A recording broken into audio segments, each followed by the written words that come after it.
महिलाएं जब कुछ ठान लेती हैं तो फिर करके ही रहती हैं, फिर चाहे वह काम कितना ही बड़ा और कठिन ही क्यों न हो। इतिहास गवाह है कि महिलाओं को इच्छानुसार जीवन व्यतीत करने के लिए काफी लड़ाइयां लड़नी पड़ी हैं।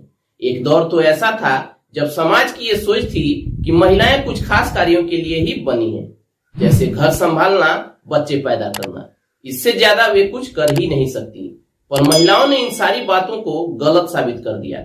महिलाओं ने वर्षों कठिन संघर्ष किया और आज वो दौर है कि महिलाएं किसी भी क्षेत्र में परचम लहरा सकती हैं, लहरा भी रही हैं। हेलो दोस्तों, कैसे हैं आप सब? आप हैं क्वारा क्लिक्स पर और आज के इस वीडियो में हम बात करेंगे भारत की जलपरी आरती साहा के बारे में।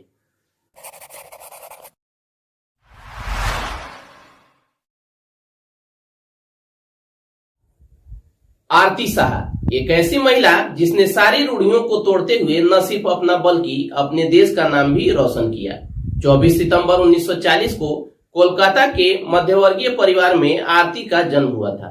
2 साल की उम्र में ही मां को खो चुकी आरती को उसकी दादी ने पाला। उत्तरी कोलकाता के चंपाताला घाट में नहाने जाती आरती ने वहीं तैराकी सीखी। आरती की तैराकी में रुचि को देखते हुए उसके पिता ने उनका दाखिला हाथ खोला स्विमिंग क्लब में करवा दिया। यहीं पर एशियन गेम्स में देश को पहला स्वर्ण पदक दिलाने वाले सचिन नाग ने आरती की प्रतिभा देखी और उन्हें ट्रेन करने का निश्चय किया। 5 साल की उम्र में ही आरती का स्विमिंग करियर शुरू हो गया। उस दौर में धार्मिक हिंसा की वजह से बंगाल बिखर रहा था और वहीं दूसरी ओर आरती नया इतिहास रच रही थी। 1946 में शैलेंद्र मेमोरियल स्विमिंग कंपटीशन में आयोजित किए गए 110 वाट्स फ्री स्टाइल में आरती ने अपना पहला स्वर्ण पदक जीता। इसके बाद आरती रुकी नहीं। अलग अलग राज्य स्तरीय प्रतियोगिताओं में आरती ने 22 मेडल जीते। 1948 में मुंबई में हुए राष्ट्रीय चैंपियनशिप में आरती ने 2 रजत 1 कांस्य जीते। 1952 में आरती का अंतर्राष्ट्रीय सफर शुरू हुआ। आरती और डॉली नजीर ने फिनलैंड में हो रहे समर ओलंपिक में देश का प्रतिनिधित्व किया। भारतीय दस्ते में सिर्फ 4 महिलाएं थीं और आरती सबसे छोटी। आरती ने कोई पदक नहीं जीता, पर 12 साल की उम्र में भारत का प्रतिनिधित्व करना किसी बड़ी सफलता से कम नहीं था। ये हो गई शुरुआती बात। अब आते हैं वहां जहां से आरती दुनिया भर में मशहूर हुई और अमर भी। English channel. इंग्लिश चैनल दक्षिण इंग्लैंड और उत्तरी फ्रांस को अलग करता है और नॉर्थ सी को अटलांटिक महासागर से जोड़ता है। इसके ठंडे तापमान और तैराकी की कठिनाइयों की वजह से इसे स्विमिंग का माउंट एवरेस्ट कहा जाता है। इस चैनल को पार कर चुके कई महिलाओं और पुरुषों से प्रेरित होकर आरती ने भी इसे पार करने का निर्णय लिया। कड़ी ट्रेनिंग के बाद आरती 24 जुलाई 1959 को इंग्लैंड के लिए रवाना हुई। 27 अगस्त को रेस होने वाली थी। रेस फ्रांस के केप ग्रिसनेज से इंग्लैंड के सैंड गेट के 42 मील के स्टेज की थी। इस रेस में 23 देशों के 58 प्रतिभागियों ने हिस्सा लिया, जिसमें 5 महिलाएं थीं।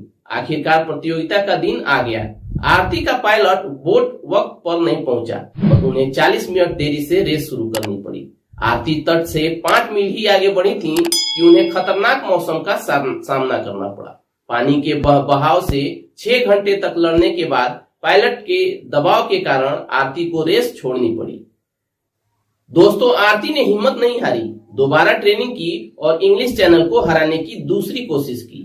29 सितंबर 1959 को आरती ने दूसरा अटेम्प्ट लिया। 16 घंटे 20 मिनट तक लहरों और पानी के तेज बहाव से टक्कर लेने के बाद आरती सैंडगेट पहुंची। तट पर पहुंचकर आरती ने तिरंगा लहराया। आरती ने यह सफलता पाकर न सिर्फ अपना बल्कि देश का भी नाम रोशन किया और इतिहास में अपना नाम अमर कर दिया। साल 1960 में आरती साहा को पद्मश्री पुरस्कार से सम्मानित किया गया।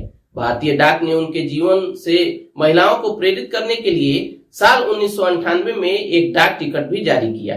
चलिए दोस्तों, इस वीडियो में इतना ही। जानकारी अच्छी लगी तो इसे लाइक और शेयर जरूर करें। सब्सक्राइब नहीं किए हो तो सब्सक्राइब भी कर लें, साथ ही साथ बेल आइकन दबाकर ऑल कर दें।